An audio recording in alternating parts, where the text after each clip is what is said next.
மூடி பக்தியோடு நாம் செபிப்போமாக. ஆண்டவருடைய ராவுணவு திருவழிபாட்டை தொடங்குகிற இந்த நாளில் ஆண்டவர் இயேசு தன் சீடர்களோடு கொண்டாடிய இறுதி பாஸ்கா,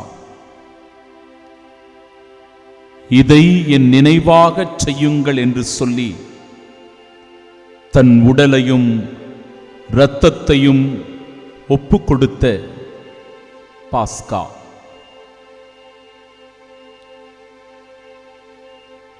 தன் சீடர்களுடைய பாதங்களை தொட்டு கழுவி முத்தமிட்ட பாஸ்கா. நாம் ஒவ்வொருவரும் நற்கருணையில் இணைந்திருக்கும் போது ஆண்டவர் இயேசு கிறிஸ்துவோடு இணைந்திருக்கிறோம் என்கிற உணர்வை தருகின்ற பாஸ்கா. நாம் ஒவ்வொருவரும் குருத்துவத்தை போற்றுகின்ற போது குருத்துவத்தின் வழியாக நற்கருணை ஆண்டவரை கண்டுகொள்ளுகின்ற பாஸ்கா. இயேசு செய்தது போல நாமும் பிறருக்கு பணிவிடை செய்யவும் தாழ்ச்சியான உள்ளத்தோடு நடந்து கொள்ளவும் செய்கிற போது இதோ இந்த பெரிய வியாழன் நமக்கு நன்மைகளை, ஆசீர்வாதங்களை, அருள் நலன்களை அள்ளித் தருகின்ற விழாவாக அமைந்திருக்கிறது. எனவே இந்த மனநிலையோடு இறை வார்த்தைகளுக்கு செவி கொடுப்போம். இந்த மறைவுரை நமக்கு தருகின்ற முக்கிய படிப்பினைகளை நம் வாழ்வில் ஏற்று ஆண்டவருக்கு நன்றி உள்ளவர்களாக வாழ இதோ ஆண்டவருடைய பாடுகளை, அவருடைய துன்பங்களை, மரணத்தை நாம் நினைவு கூர்ந்து கொண்டாட நம்மையே ஆயத்தப்படுத்துவோம். ஆமீன்.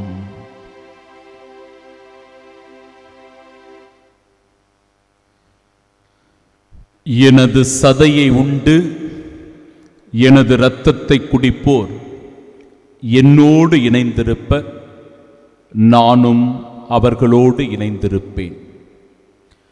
நம் ஆண்டவராகிய இயேசு கிறிஸ்துவின் அன்பும் அருளும் அமைதியும் மகிழ்ச்சியும் உங்கள் அனைவரோடும் இருப்பதாக. ஒவ்வொரு குருவானவர்களுக்கும் அருள் தேடல் யூடியூப் சேனலின் வழியாக இன்றைய நாளின் குருத்துவ அருட்பொழிவு நாள் வாழ்த்துக்களை தெரிவித்துக் கொள்கிறேன்.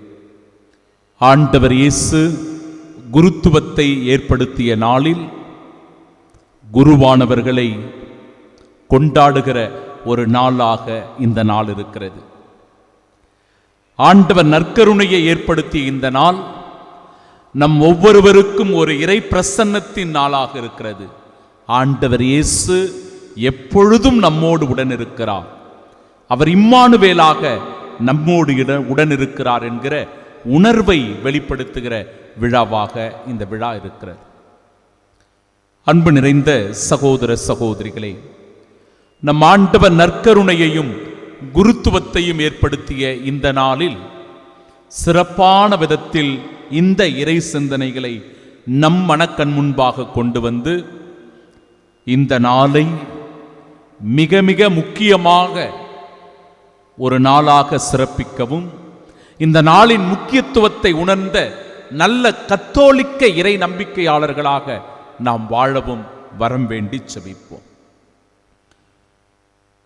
கடந்த ஜனவரி 4ஆம் தேதி அன்று ஒடிசா மாநிலம் தேன்கனால் மாவட்டத்தில் ஒரு கிறிஸ்தவ மிஷனரி பிபின் பிகாரி நாயக் என்பவர், அவரை ஒரு கும்பல் சூழ்ந்து கொள்ளுகிறது. மாட்டு சாணியை எடுத்து உண்ணும்படியாக அவரை கட்டாயப்படுத்துகிறது. அவரை பலவந்தமாக தாக்கி ஊர்வலமாக இழுத்துச் செல்லுகிறது. அப்படி இழுத்துச் சென்ற அந்த கும்பல் அவரை ஒரு இந்து அனுமன் கோவிலுக்கு அருகில் ஒரு கம்பத்தில் கட்டி வைத்து அவருடைய முகத்தில் எல்லாம் குங்குமத்தை பூசி செருப்புகளால் ஆன மாலையை அவருடைய கழுத்தில் அணியும்படியாக கட்டாயப்படுத்தி அவரை சித்திரவதை செய்தார்கள். பிறகு விடுவிக்கப்பட்ட அவர் இந்த செயல்களை செய்தவர்களை நான் மனதார மன்னிக்கிறேன் என்று சொன்ன சம்பவம் மிக மிக ஒரு நெகிழ்ச்சியை ஏற்படுத்தியது. கிறிஸ்தவத்தின் மதிப்பை உயர்த்தியது. இயேசு கிறிஸ்துவே உண்மையான ஆண்டவர் என்பதை இந்த உலகத்திற்கு அறுதியிட்டு சொன்னது. என் அன்பிற்கும் பாசத்திற்கும் உரிய அன்பு சகோதர சகோதரிகளே, ஆண்டவர் இயேசு நற்கருணையை ஏற்படுத்திய இந்த நாளில் மிக முக்கியமான 5 தன்மைகளை பற்றி நாம் அறிந்து கொள்ளப் போகிறோம். யோவான் நற்செய்தி 6வது அதிகாரம் 56வது இறைவார்த்தையில் நற்கருணை நமக்கும் இறைவனுக்கும் இடையே ஒரு அன்புறவை ஏற்படுத்துகிறது. இறைவார்த்தை சொல்லுகிறபடி, எனது சதையை உண்டு எனது இரத்தத்தை குடிப்போர் என்னோடு இணைந்திருப்பார், நானும் அவர்களோடு இணைந்திருப்பேன். தேவ நற்கருணையில் ஆண்டவர் பிரசன்னமாக இருக்கிறார். அந்த ஆண்டவருடைய இறை பிரசன்னத்தில் இணைந்திருக்கிற ஒவ்வொரு சகோதரனும் சகோதரிகளும் இயேசுவோடு இணைந்திருக்கிற பாக்கியத்தை பெற்றுக் கொள்கிறார்கள். இயேசுவின் உடனிருப்பை உணர்ந்து கொள்கிறார்கள். அவர் இம்மானுவேலாக தன் மத்தியில் பிரசன்னமாவதை, இருப்பதை உணர்ந்து கொள்கிறார்கள். 2வது யோவான் நற்செய்தி 6வது அதிகாரம் 54வது இறைவார்த்தை, தேவ நற்கருணை நிலை வாழ்வின் நம்பிக்கையாக இருக்கிறது. நம் ஒவ்வொருவரையும் உயிர்ப்பின் சாட்சிகளாக மாற்றுகிறது. எனது சதையை உண்டு எனது இரத்தத்தை குடிப்பவர் நிலை வாழ்வை கொண்டுள்ளார், நானும் அவரை இறுதி நாளில் உயிர்த்தெழச் செய்வேன். நாம் ஒவ்வொருவரும் நிலை வாழ்வில் உரிமை பேராக பெறுகின்ற பாக்கியத்தை நற்கருணையின் வழியாகத்தான் பெற்றுக் கொள்கிறோம். சகோதர சகோதரிகளே, அது நம் ஒவ்வொருவருக்கும் உயிர்த்தெழுதலின் நம்பிக்கையின் வழியாக, அடையாளத்தின் வழியாக அந்த நிலை வாழ்வை உறுதி செய்கிறது இந்த தேவ நற்கருணை பிரசன்னம். எனவே இந்த தேவ நற்கருணையை எப்படி நாம் உட்கொள்ளுகிறோம்? அந்த தேவ நற்கருணையின் மீது நமக்கு இருக்கிற மதிப்பும் மரியாதையும் என்ன? சிந்தித்து பார்க்க வேண்டும். மத்தேயு நற்செய்தி 26வது அதிகாரம் 28வது இறைவார்த்தை, நற்கருணை பாவ மன்னிப்புக்கான ஒரு உடன்படிக்கையின் இரத்தம் என்பதை நமக்கு எடுத்து சொல்கிறது. 3வதாக, என் அன்பு சகோதர சகோதரிகளே, இது எனது உடன்படிக்கையின் இரத்தம், இது பாவ மன்னிப்புக்கென பலருக்காக சிந்தப்படும் இரத்தம். இயேசு ஆண்டவர் நமக்காக கல்வாரியில் சிந்திய அந்த இரத்தம் நம் ஒவ்வொருவருக்கான உடன்படிக்கையின் இரத்தம் என்பதை நாம் உணர வேண்டும். அது நம் பாவ மன்னிப்பிற்கான இரத்தம் என்பதை நாம் அனுபவிக்க வேண்டும் அன்றாட வாழ்வில். அந்த அனுபவத்தை தருவது தேவ நற்கருணை. என் அன்பு சகோதர சகோதரிகளே, லூக்கா நற்செய்தி 22வது அதிகாரம் 19வது இறைவார்த்தை, 4வதாக, நற்கருணை இயேசுவின் நினைவு. இயேசுவை நமக்கு நினைவுபடுத்துகிறது.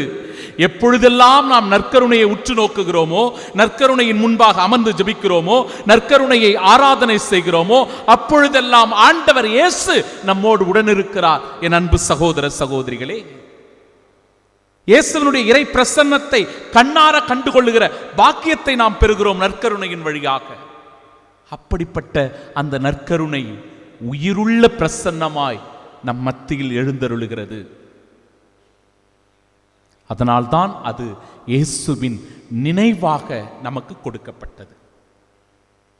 இந்த ராவுணவில் 5வது 1 கொரிந்தியர் 10வது அதிகாரம் 17வது இறை வார்த்தை, நற்கருணை ஒற்றுமையின் பகிர்வின் அடையாளம். நமக்குள் ஒரு ஒற்றுமையை ஏற்படுத்துகிறது தேவ நற்கருணை. அப்பம் ஒன்றே, ஆதலால் நாம் பலராயினும் ஒரே உடலாய் இருக்கின்றோம், ஏனெனில் நாம் அனைவரும் அந்த ஒரே அப்பத்தில் தான் பங்கு கொள்ளுகிறோம். சகோதர சகோதரிகளே, கத்தோலிக்க கிறிஸ்தவர்களாகிய நமக்கு ஒரு மிக பெரும் பாக்கியம் என்றால் அது தேவ நற்கருணை. இந்த தேவ நற்கருணை கொண்டாட்டம் உலகில் இருக்கின்ற ஒவ்வொரு சகோதர சகோதரிகளும் இணைந்து கொண்டாடுகிற ஒரு கொண்டாட்டம். இது ஒரு தனிப்பட்ட நபரின் கொண்டாட்டம் அல்ல, மாறாக இது ஒரு ஒற்றுமையின் அடையாளமாக ஒரு குடும்பமாக இணைந்து கொண்டாடுகின்ற ஒரு கொண்டாட்டம். இப்படிப்பட்ட ஒரு உன்னத பாக்கியத்தை தருகிறது தேவ நற்கருணை. சிந்தித்து பாருங்கள், இந்த நேரத்தில் இந்த இடத்தில் நான் நிறைவேற்றுகிற இந்த உன்னத திருப்பலி உலகில் இருக்கின்ற ஒவ்வொரு திருச்சபையிலும் ஒவ்வொரு தேவாலயங்களிலும் கத்தோலிக்க தேவாலயங்களிலும் இதே நற்கருணையின் வார்த்தைகளை சொல்லி வசீகர வார்த்தைகளை சொல்லி ஆண்டவருடைய பிரசன்னத்தை நம் மத்தியில் எழுப்புதலாக ஆராதனையாக போற்றுதற்குரியதாக மாட்சி பொருந்தியதாக அது அமைந்திருக்கிறது. அந்த தேவ நற்கருணையினுடைய பிரசன்னத்தில் இணைந்து ஜபிக்கின்ற நீங்களும் கூட உலகத்தில் இருக்கிற ஒவ்வொரு திருச்சபையிலும் ஒவ்வொரு ஆலயத்திலும் நடக்கிற எல்லா திருப்பலியில் இணைந்திருக்கிற மக்களோடு இதோ இந்த தெய்வீக பலியின் வழியாக இந்த தேவ நற்கருணையின் வழியாக நாம் இணைந்து கரம் கோர்க்கிறோம். இது ஒரு ஒற்றுமையின் அடையாளமாக நமக்கு இருக்கிறது. எனவே தேவ நற்கருணை என்பது ஆண்டவரோடு நமக்கு ஒரு பிணைப்பை ஏற்படுத்தி நம் ஆன்மீக வாழ்வை வளர்த்து நம் பாவங்களை மன்னிக்கிறது. மேலும் நம் சமூக ஒற்றுமையை அது உருவாக்குகிறது. அதனால்தான் திரு அவை நமக்கு சொல்லிக் கொடுக்கிற ஒரு மகத்துவமான உண்மை, நற்கருணை நம் வாழ்வின் மையம் என்று சொல்லுகிறது. நற்கருணை இல்லை என்றால் கத்தோலிக்க கிறிஸ்தவ வாழ்வு என்பது அர்த்தமற்ற வாழ்வாக மாறிவிடுகிறது.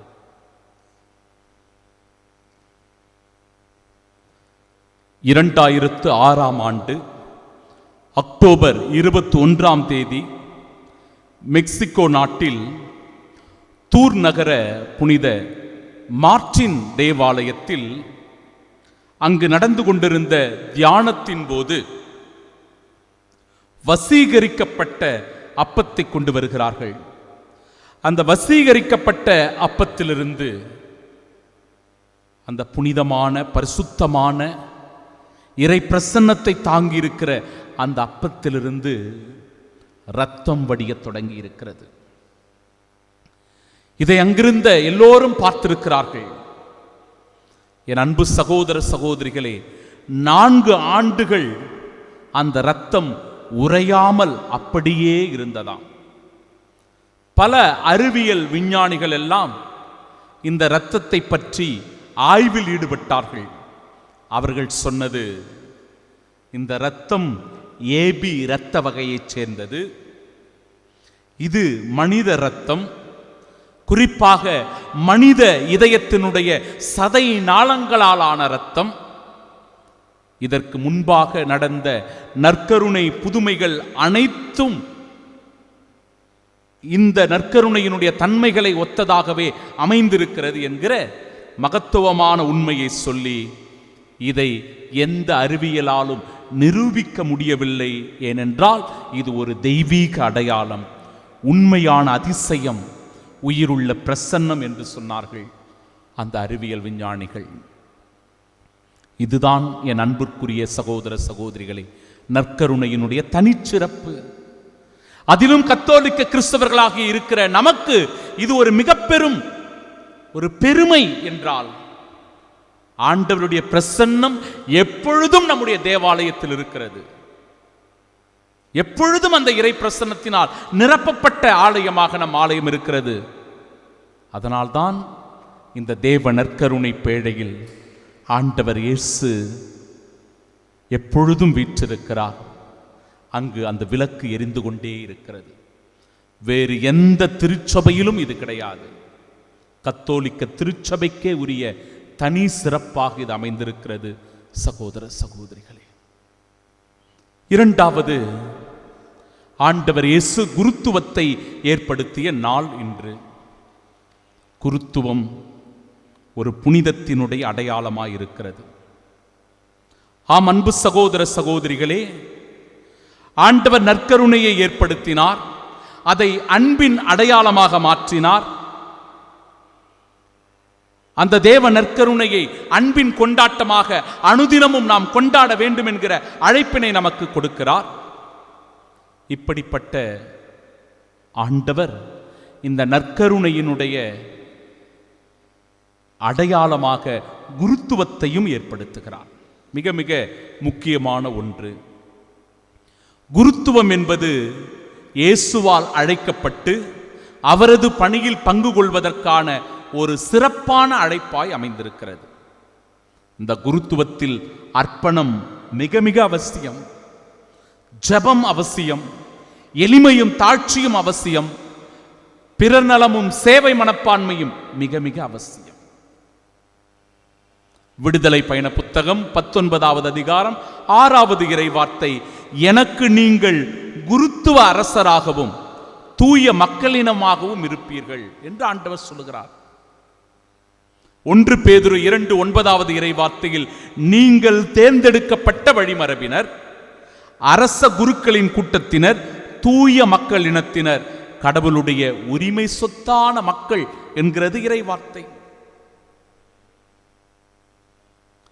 இன்னும் குறிப்பிட்டு சொல்ல போனால் யோவான் நற்செய்தி 15வது அதிகாரம் 16வது இறை வார்த்தையில், நீங்கள் என்னை தேர்ந்து கொள்ளவில்லை, நான் தான் உங்களை தேர்ந்து கொண்டேன். ஆண்டவர் மிக மிக தெளிவாக சொல்லுகிறார், குருத்துவம் என்பது ஆண்டவரால் வந்தது, இது மனிதனால் வந்தது அல்ல.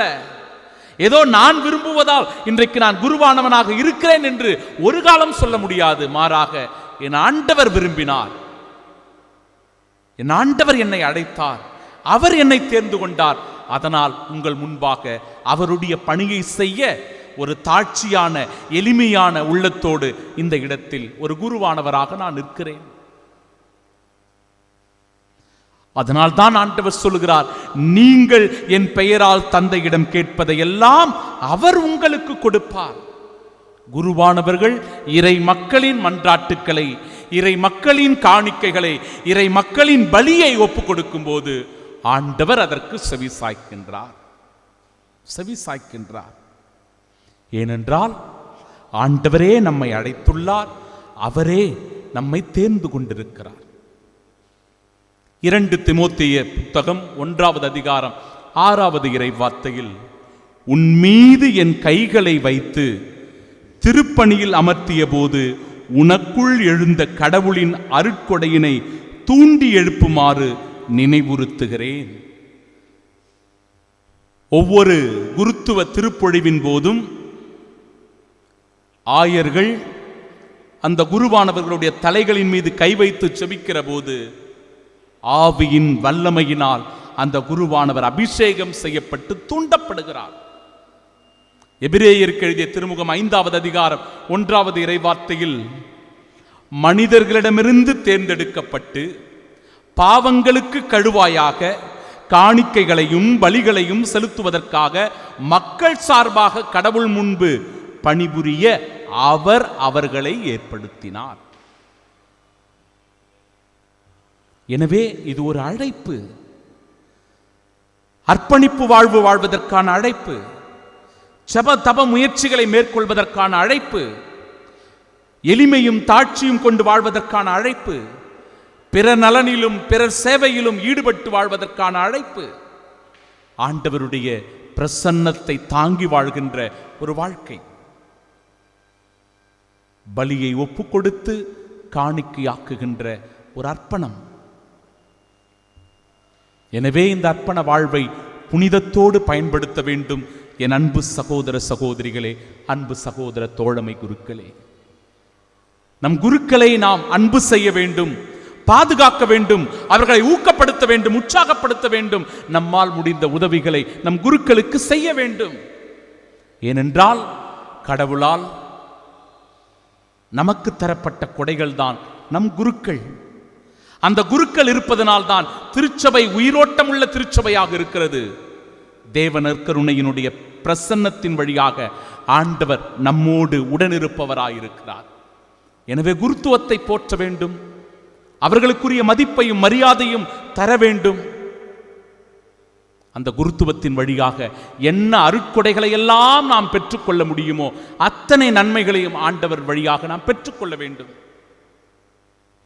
நம்முடைய பிறப்பு முதல் இறப்பு வரை குருவானவருக்கும் நமக்கும் ஒரு நெருங்கிய தொடர்பு உண்டு, நெருங்கிய ஒரு அன்புறவு உண்டு. எனவே குருத்துவத்தை போற்றுவோம் என் அன்பு சகோதர சகோதரிகள். இறுதியாக நமது ஆண்டவர் தன் அன்பு சீடர்களுடைய பாதங்களை தொட்டு கழுவிய நாள் இன்று. பணிவிடை செய்ய வேண்டும், அதற்கான அழைப்பாக இந்த செயல் அமைந்திருக்கிறது. இயேசுவினுடைய இந்த செயல் 3 உண்மைகளை நமக்கு வலியுறுத்துகிறது. 1 பிறரன்பு, 2வது தாழ்ச்சி, 3வது பணிவிடை சேவை. இயேசுவுக்கு நன்றாக தெரிந்திருந்தது, அந்த இரவு பாஸ்கா விருந்தில் தன்னை காட்டிக் கொடுப்பவன் இருக்கிறான், தன்னை மறுதலிக்க போகிறவன் இருக்கிறான், தன்னை ஏமாற்றிவிட்டு ஓடப் போகிற சீடர்கள் அங்குதான் அமர்ந்து கொண்டிருக்கிறார்கள் என்று இயேசுவுக்கு நன்றாக தெரிந்திருந்தது. தெரிந்தே அந்த பாஸ்காவை கொண்டாடுகிறார். தெரிந்தே தன் நண்பர்களை அன்பு செய்கிறார் ஆண்டவர் இயேசு. அன்பு சகோதர சகோதரிகளே, இயேசு அன்பின் அடையாளமாக இருப்பதால் நாமும் கூட அந்த புதிய உடன்படிக்கையின் அன்பின் அடையாளமாக மாற வேண்டும். நான் உங்களை அன்பு செய்தது போல நீங்களும் ஒருவர் மற்றவரை அன்பு செய்யுங்கள். ஆண்டவர் அன்பு செய்தார், அவரை போல நாமும் ஒருவர் மற்றவரை அன்பு செய்யணும். அவர் நமக்கு ஒரு முன்மாதிரியை காட்டியிருக்கிறார். வெறும் கட்டளையை மட்டும் கொடுக்கிற கடவுள் அல்ல, அவரே முன்மாதிரியை காட்டியதால் நாமும் அவருடைய அடிச்சுவடுகளை பின்பற்றி நடக்க வேண்டும். இது ஒரு தாட்சியின் அடையாளம். சேறு, சகதி, அழுக்கு, தூசி படிந்த கால்கள் அந்த இடத்தில் இருந்தன. அப்படிப்பட்ட அந்த கால்களை குருவாக, ஆசிரியராக, போதகராக, வல்லவராக, தலைவராக பார்த்த ஆண்டவர் இயேசு தாட்சியின் வடிவை ஏற்று அவர்களுடைய பாதங்களை கழுவுவதை பார்க்கிறோம். நாமும் எப்பொழுதும் எந்த நிலையிலும் தாட்சியான உள்ளம் படைத்தவர்களாய் இருக்க வேண்டும். எவ்வளவு உயரத்திற்கு சென்றாலும், எவ்வளவு பதவி, பட்டம், அதிகாரம், புகழ் நமக்கு வந்தாலும் நமக்குள் தாழ்ச்சி இல்லை என்றால் அவை அத்தனையும் வீண்தான். சகோதர சகோதரிகளே, ஒவ்வொரு குருவானவரும் தாட்சியின் அடையாளமாய் இருக்க வேண்டும். ஒவ்வொரு கத்தோலிக்க இறை நம்பிக்கையாளர்களும் தாட்சியை அடிப்படையாக கொண்டு தன் வாழ்வை நடத்த வேண்டும். 3வதாக பணிவிடை சேவை. சின்னஞ்சிறிய என் சகோதர சகோதரிகளுக்கு நீங்கள் எதையெல்லாம் செய்தீர்களோ எனக்கே செய்தீர்கள் என்கிறார் ஆண்டவர். அதனால்தான் அன்னை தெரேசாவை இன்றும் நாம் போற்றி புகழ்ந்து கொண்டிருக்கிறோம்.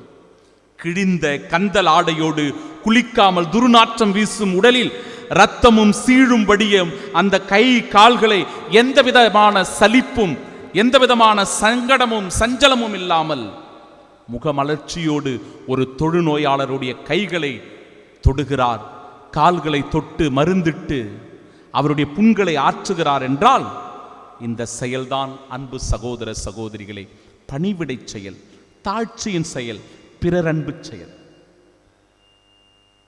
அதனால்தான் அன்னை தெரேசாவை எல்லோரும் போற்றுகிறார்கள். பல கோடி தொகை கொடுத்தாலும் கூட அன்னை தெரேசாவை போல என்னால் இந்த செயலை செய்ய முடியாது என்று சொல்லி அன்னை தெரேசாவை குறித்து பெருமையாக பேசுகிறவர்கள் உண்டு. எனவே நண்பர்க்கும் பாசத்திற்கும் உரிய சகோதர சகோதரிகளே, ஆண்டவர் இயேசு கிறிஸ்துவின் ராவுணவு விழாவை கொண்டாடி கொண்டிருக்கிற இந்த நாளில் நாம் ஒவ்வொருவரும் நற்கருணையை கொண்டாடுகிறவர்களாக இருக்க வேண்டும். குருத்துவத்தை போற்றி மதிக்கிறவர்களாக இருக்க வேண்டும். தாட்சியான உள்ளத்தோடு பிறரன்பு பணிகளில் ஈடுபட்டு சேவை மனப்பான்மையோடு தொண்டு புரிகிறவர்களாக இருக்க வேண்டும். அதற்கான வரம் வேண்டி செபிப்போம். ஆமென்.